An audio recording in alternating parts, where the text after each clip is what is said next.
Right now, somewhere on your social media feed, someone is showing off a new tattoo. A sleeve, a quote, a small symbol behind the ear. It's aesthetic, it's personal, it's self-expression. That's what tattoos are now. But the oldest tattooed body ever found had 61 tattoos on it. 61. And not a single one of them was meant to be seen. They weren't on his arms, his chest, or anywhere visible. They were behind his knees, along his lower spine, on his ankles, hidden under clothing, in places no one would ever look unless they were searching. Which raises a question that should bother you more than it does. Why would someone go through the pain of 61 tattoos that nobody would ever see? In 1991, two hikers in the Italian Alps stumbled onto a body sticking out of the ice. They assumed it was a recently dead mountaineer, someone who'd gotten lost, maybe a few years back. They were off by about 5,000 years. The body was 5,300 years old.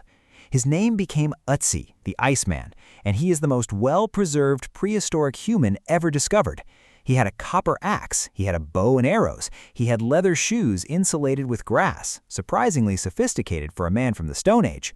And across his body, carved into his skin and filled with dark charcoal paste, he had 61 individual tattoos. But they weren't pictures. They weren't animals or symbols or anything you'd recognize as art. They were small clusters of lines and dots, simple, almost clinical. And every single one was in a location you'd never show off, the kind of spots where you'd rub your lower back at the end of a long day, or where your knees ache when the weather changes. Researchers spent years mapping Ötzi's tattoos against the condition of his body, and what they found is the kind of thing that makes you rethink everything you assumed about ancient people. The tattoos clustered precisely around joints that showed clear signs of degeneration and chronic wear. His lower spine was deteriorating, his knees were damaged, his ankles showed years of stress. Every single tattoo sat directly on or next to an area where this man had been in constant, grinding, daily pain. This wasn't art, this wasn't ritual decoration. This was a man treating his own suffering the only way his people knew how, by cutting the skin, rubbing charcoal into the wound, and creating a deliberate point of controlled inflammation exactly where it hurt most. And then came the discovery that made international headlines. When researchers overlaid Ötzi's tattoo locations onto a modern acupuncture chart, over 80% of them matched known acupuncture points, the same points used in traditional Chinese medicine to treat exactly the kind of joint and back pain Ötzi suffered from. The problem? Acupuncture wasn't supposed to have been developed for another 2,000 years on the other side of the world. Either Ötzi's people, living in the European Alps 5 millennia ago, independently discovered the same pain relief points that Chinese medicine would later codify into a formal system, or this knowledge is incomprehensibly older than anyone ever imagined. Either way, a man who lived before the Egyptian pyramids were built was receiving targeted pain treatment on specific nerve points, and we almost missed it because we assumed his tattoos were decoration. Ötzi wasn't alone. Tattooed bodies have turned up across the ancient world, and almost none of them match what we think of as tattoos today. In Egypt, archaeologists found tattooed female mummies dating back over 4,000 years. For decades, and I mean decades, researchers dismissed these women as dancers or prostitutes because that was the assumption.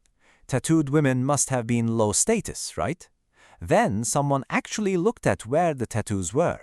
They were on the abdomen and thighs, areas that stretched dramatically during pregnancy. They were placed there deliberately to protect the mother and child during birth. Not decoration, not rebellion, protection. Medicine and belief woven into the skin, exactly where it was needed most. In Polynesia, tattoos carried your entire identity. The word tattoo itself comes from the Polynesian word tatau. A fully tattooed body was a living biography. Your rank, your ancestry, your accomplishments, your place in the community, all of it encoded in ink and pain. Having your tattoos removed or defaced was considered worse than death. It didn't just hurt you, it erased you. Without your markings, you were no one. You had no past, no family, no story. In Siberia, perfectly preserved Scythian burials revealed bodies covered in elaborate animal tattoos, deer, snow leopards, mythical creatures, applied with bone needles over hours of excruciating work. Status, spiritual armor, tribal belonging. Every ancient culture that practiced tattooing did it for reasons so deeply tied to survival, identity, and medicine that calling them body art would have been meaningless. And here's something nobody talks about. The pain wasn't a side effect. The pain was the point. Getting a tattoo today with a modern electric needle hurts. Getting one with a sharpened bone and charcoal paste 5,000 years ago was agony, and that was by design.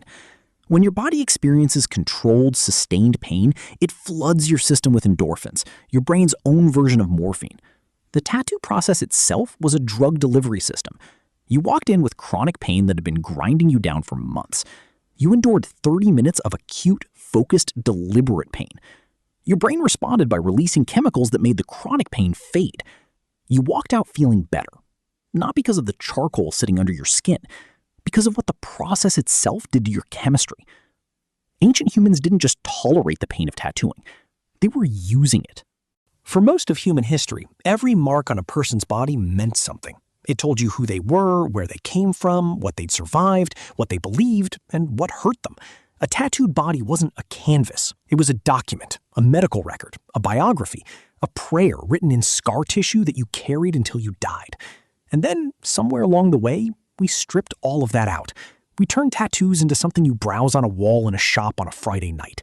Something you pick because it looks good, because a celebrity has one, because you were on vacation and thought, why not? And there's nothing wrong with that. But it's worth knowing that for thousands of years, asking someone, what does your tattoo mean, would have been like asking them what their scars mean. The answer was everything. It was survival. It was identity. It was the difference between being someone and being no one. And frozen in the Alps, still lying in the position he fell 5,300 years ago, there's a man with 61 marks on his body that were never meant to be beautiful. They were never meant to be seen by anyone. They were a prescription, the oldest one ever written. Not on paper, on skin. And every single one was placed exactly where it hurt.